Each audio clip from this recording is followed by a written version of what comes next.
कितने लोगों की चाहत थी इस आईपीएल के पहले कि रोहित शर्मा रन बनाए, लेकिन हार्दिक पांड्या की टीम हार जाए और हार्दिक पांड्या की परफॉर्मेंस ना हो।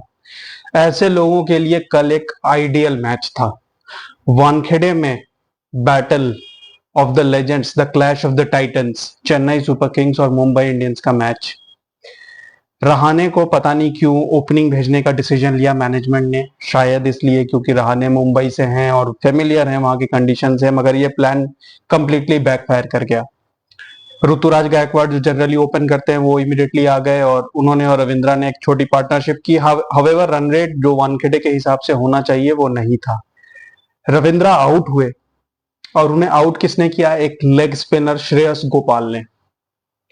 उसके बाद एक दूसरे लेफ्ट हैंडर आए शिवम दुबे और उन्होंने अग्रेसिव क्रिकेट खेलना शुरू किया। तो हार्दिक पांड्या जो सबसे स्मार्ट कैप्टन है, उन्होंने क्या किया? उन्होंने उस लेग स्पिनर को जिसने पिछले मैच में भी आरसीबी के 195 के स्कोर में सिर्फ 32 रन दिए थे 4 ओवर में और 1 विकेट लिया था, और जिसने अपनी पहली ओवर में 9 रन देके रविंद्रा का विकेट लिया था, हार्दिक पांड्या ने उस स्पिनर को एक भी ओवर नहीं दिया। इनफैक्ट उन्होंने किसी स्पिनर से उसके अलावा बॉलिंग नहीं कराई। अब ये किसका आइडिया था और हार्दिक पांड्या का प्रेजेंस ऑफ माइंड कहां था, ये एक्सप्लेन करना बहुत मुश्किल है। फास्ट बॉलर्स बॉलिंग करते रहे और रन पिटते रहे। एक स्टैट देखा मैंने मैच के बीच में जिसमें जसप्रीत बुमराह का इकोनॉमी रेट इस आईपीएल में 6 का है और अदर मुंबई बॉलर्स का 12 का है। आपको यही बताता है कि बिना जसप्रीत बुमराह के इस टीम की बॉलिंग लाइनअप में कोई जान नहीं है। हार्दिक पांड्या जो पहले 2-3 मैचेस में ओपनिंग बॉलिंग कर रहे थे, बाद में बॉलिंग नहीं कर रहे थे, वो बॉलिंग करने आए और शिवम दुबे ने उन्हें रख के 2-3 बाउंड्रीज मारे, सब पुअर बॉल्स। एक अच्छा ओवर फेंका उन्होंने और फिर वो आखिर में बॉलिंग करने आए, ये सोचकर कि शायद जैसे उन्होंने एक ओवर अच्छा किया है वो आखिरी ओवर भी अच्छा फेंकेंगे। लेकिन आखिरी ओवर में उन्हें कौन मिल गए? थाला, महेंद्र सिंह धोनी। और धोनी ने उन्हें 3 बॉलों पे, अपने पहले 3 फेस किए बॉलों पे 3 छक्के मारे। और हार्दिक पांड्या ने एक ऐसा टोटल जो शायद बड़े आराम से आरसीबी के टोटल के आसपास या शायद उसके नीचे 190 के आसपास रुक सकता था, उसे 200 के पार ले गए। 3 ओवर में 43 रन दिए हार्दिक पांड्या ने, इंक्लूडिंग आखिरी 4 बॉलों पे 20 रन जो धोनी ने उन्हें मारे। धोनी ने 3 छक्के मारे, हर किसी को पता, मतलब मजा आया, एवरीबॉडी एंजॉयड इट। मगर क्या वो बॉल उस लायक थे कि धोनी को बहुत कुछ इनोवेट करना पड़ा? बिल्कुल नहीं, सारे बॉल स्लॉट में थे। क्योंकि हार्दिक पांड्या आई थिंक फिलहाल ओवर स्मार्टनेस में इतने पागल हो गए हैं कि उन्हें समझ नहीं आया कि एक स्लोअर बॉल, एक शॉर्ट बॉल, जो वेरिएशन उनके पास है वो कुछ भी यूज नहीं कर रहे थे। वो सिर्फ आगे एक लेंथ बॉल फेंक रहे थे और धोनी उन्हें छक्के मार रहे थे।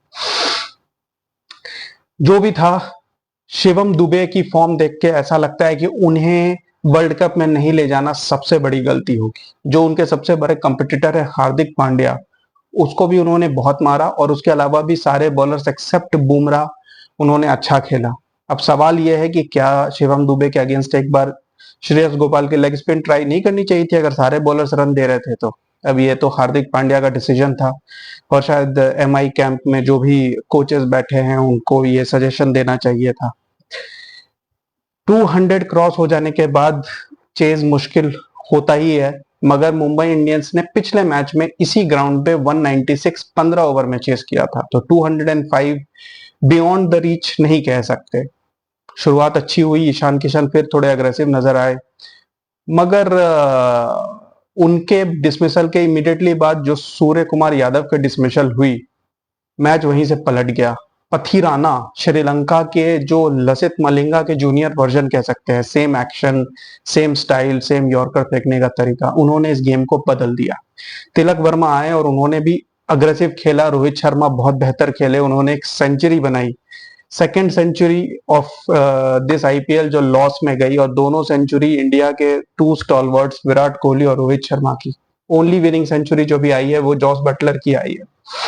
खैर, एनीवेज 13 ओवर तक ऐसा लग रहा था कि मुंबई इंडियंस चेज में है, क्योंकि 10 का रिक्वायर्ड रेट वो मेंटेन करके चल रहे थे। 13 ओवर में 128 रन थे, मगर सडनली तिलक वर्मा के डिसमिसल हुई और चेन्नई सुपर किंग्स ने स्लोअर डिलीवरीज फेंकना शुरू किए और इसकी पूरी क्रेडिट जाती है ड्वेन ब्रावो को। ड्वेन ब्रावो के पास पेस ज्यादा नहीं था, लेकिन वो एक स्पेशलिस्ट टी20 बॉलर थे, all because of his slower cutters, his intelligent bowling. और वही चीज वो अब चेन्नई सुपर किंग्स के बॉलर्स तुषार देशपांडे, शार्दुल ठाकुर और पथिराना को एक्सप्लेन कर रहे हैं, और वो तीनों उसका रिजल्ट दे रहे हैं। तुषार देशपांडे में ट्रमेंडस चेंज आया है डेथ बॉलिंग में, और चेन्नई ने वो लास्ट 7 ओवर्स में जो कंट्रोल लिया है गेम का, वो आउटस्टैंडिंग था। मुस्तफिजुर भी थोड़े रन दिए उन्होंने, लेकिन बाद में उन्होंने चीजों को थोड़ा कंट्रोल किया। पथिराना एक्सेप्शनल थे, बाद में आके उन्होंने यॉर्कर में रोमारियो शेपर्ड को पहली बॉल पे बोल्ड किया, और उनकी इकोनॉमी भी इतनी कम थी कि मुंबई इंडियंस वहां से रिकवर कर नहीं पाई। रोहित शर्मा ने लास्ट में कुछ हिट मारे और एक बेहतरीन सेंचुरी बनाई, उनकी सिर्फ दूसरी आईपीएल सेंचुरी, मगर all in the losing cause. और हार्दिक पांड्या जो कि कैप्टन है, उन्होंने कितने बनाए? 6 बॉलों पे 2 रन, जहां पे धोनी जिन्होंने 4 बॉल पे 20 रन बना के मैच बदल दिया, वहीं हार्दिक पांड्या ने 6 बॉलों पे 2 रन बनाए। उसके बाद टिम डेविड ने भी कुछ हिट मारे, रोमारियो शेपर्ड तो फ्लॉप ही हो गए, वो पहली बॉल पे आउट हो गए। कुछ ओवर्स इन बिटवीन ऐसे गए जो 14th से 17th ओवर के बीच में थे, जो शार्दुल ठाकुर, तुषार देशपांडे ने डाले, जिसमें 10 रन से कम बने। इनफैक्ट शार्दुल ठाकुर के एक ओवर में 3 रन बने, और वहीं पर गेम चेंज हुआ। एक मैच जो 13 ओवर तक मुंबई इंडियंस के मोर और लेस कंट्रोल में था, वो 14th से 18th ओवर में उनके हाथ से निकल गया, थैंक्स टू ड्वेन ब्रावोज इंटेलिजेंस जो उन्होंने चेन्नई सुपर किंग्स के बॉलर्स में डाला है। और एक डिसअपॉइंटिंग लॉस, और हार्दिक पांड्या अगेन क्वेश्चंस में आ गए हैं। 2 विक्ट्री के बाद ऐसा लग रहा था कि चीजें सेटल हो रही हैं, मगर इस लॉस में again Hardik Pandya firing line में है। Poor captaincy, poor bowling decisions, poor batting, खुद की पुअर मतलब परफॉर्मेंस तो है ही है, और ओवरऑल एक ऐसा मैच जो शायद मुंबई जीत सकती थी, 20 रनों से हार गई, और वापस अब मुंबई फायरिंग लाइन में है। अब देखना इंटरेस्टिंग होगा कि मुंबई अपने अगले मैच में क्या करती है, जो कि पंजाब के साथ है इन Punjab. Keep watching guys and keep subscribing. Thank you.